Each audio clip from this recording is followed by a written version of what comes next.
If you come to Indy, you got to go to St. Elmo's and you got to have the shrimp cocktail. That's the first time I've ever eaten anything on camera, so that was an interesting thing.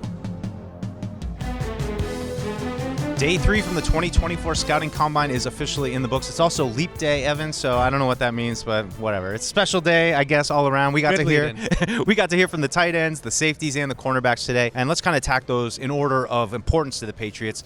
Let's start with the tight ends overall. Brock Bowers, of course, is the number 1 prospect. But let's not get our hopes up from him. Probably not going to happen the first round for the Patriots. Yeah, I just look. Brock Bowers is a great player, but I just don't really see how it makes sense for the Patriots right now. I have to go back to those Detroit Lions that took T.J. Hawkinson in the first round in the middle of a rebuild, and it just doesn't necessarily move the needle. I don't think either direction for the Patriots offense. But he's a super talented player, and he's somebody that I think is really confident in himself based off of what we heard from him in the podium.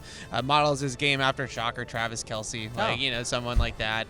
So there's some things that I really like about how he plays, and he's a well-rounded player. I just don't really think it makes much sense for them at this point in the draft. And one thing I think that stood out to both of us about this tight end group, it went by quickly this morning because there's not a lot of them. You know, and I think some years it's, you have multiple groups and you have 15, 20 tight ends that might get drafted. This year, I think it's a little bit of a smaller group for sure. Yeah, Jatavian Sanders, another guy. I know you really like him as maybe a little bit of an option later on, second round. Yeah. What do you see from him?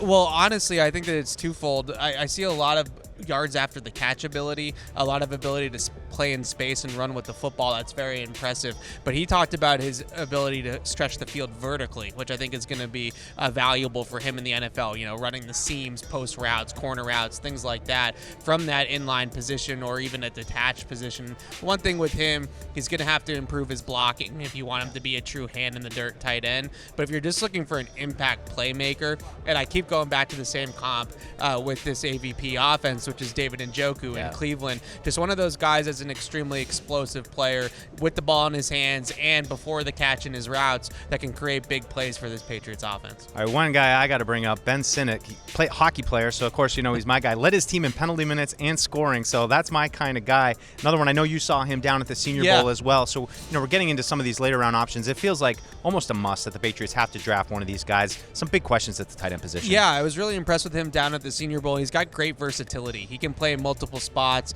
In college, hockey too. Played a little bit, They play multiple sports. A little bit in the backfield too, if they want to run those H-back, fullback type of things.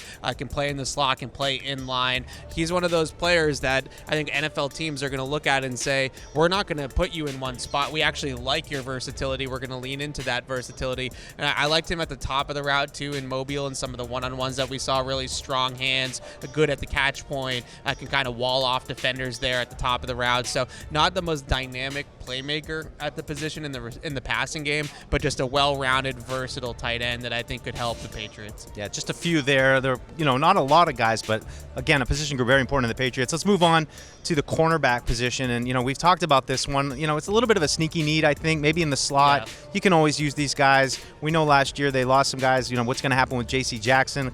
Supposedly a decision still hasn't been made on him. Gerard Mayo said yesterday he's supposed to be, he's going to be healthy now. Maybe something that's not really being considered, but probably maybe, I don't know if he's the top overall guy, but Kool-Aid McKinstry, and then Cooper DeJean from Iowa, who's we were talking about him. Yeah.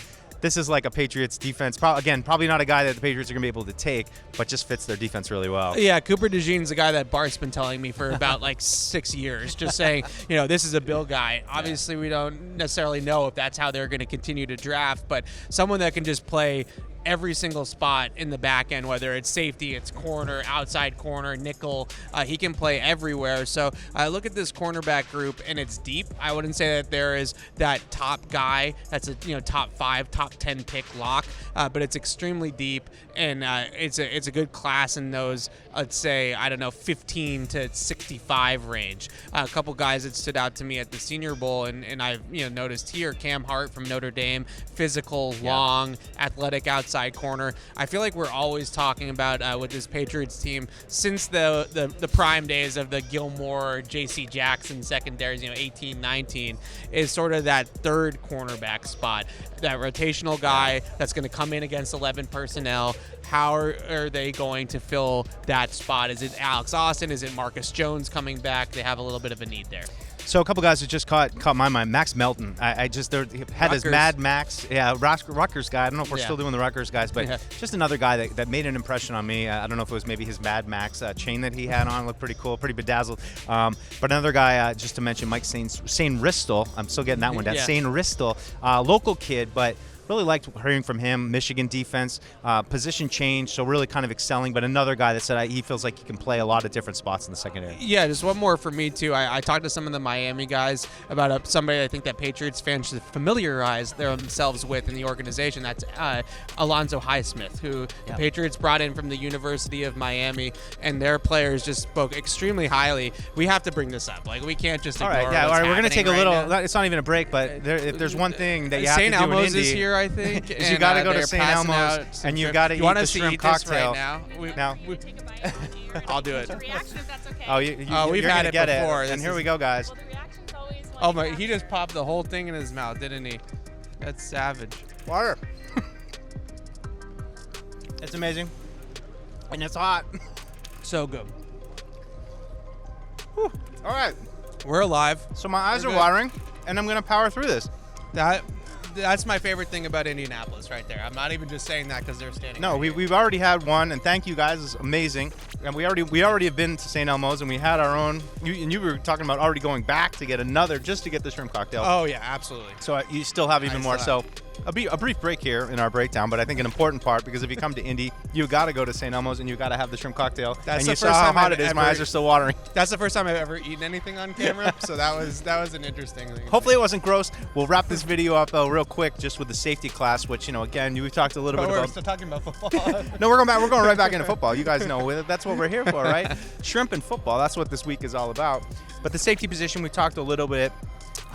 Generally just about maybe the need for a free safety. And you guys want to check out our podcast that we're going to do, full breakdown of today. We're really lucky we have Matt Miller from ESPN on.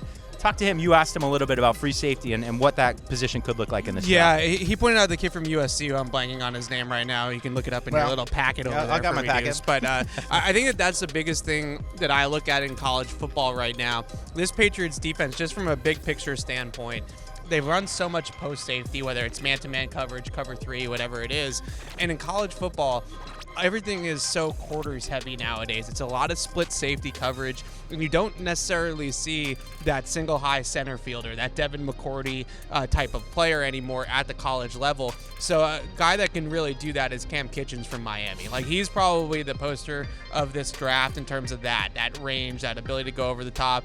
No coincidence that he went to Miami, just like Ed Reed, right? So, like, it's not Ed Reed, but he's somebody that I can definitely do those types of things, and it's impressive. So I would say that it's hard to find those guys now. We talked a lot of these safeties just really quickly. Everybody wants to blitz. Everybody wants to play in the box. They all want to play nickel. Like, that's all what they want to do, and it's harder to find those post-safety guys. All right, so a lot more. Check out the full podcast. We'll break down a few more of these guys, but we're just blasting through things now, and the good news for Evan is that the defense is done. So we got offense tomorrow. We got quarterbacks. We got wide receivers, running backs. That's what everybody's been waiting for. We got a little taste today with the tight ends. So be sure to check out that podcast, and be sure to stick around tomorrow. We're going to have some great coverage of the quarterbacks, wide receivers, and running backs.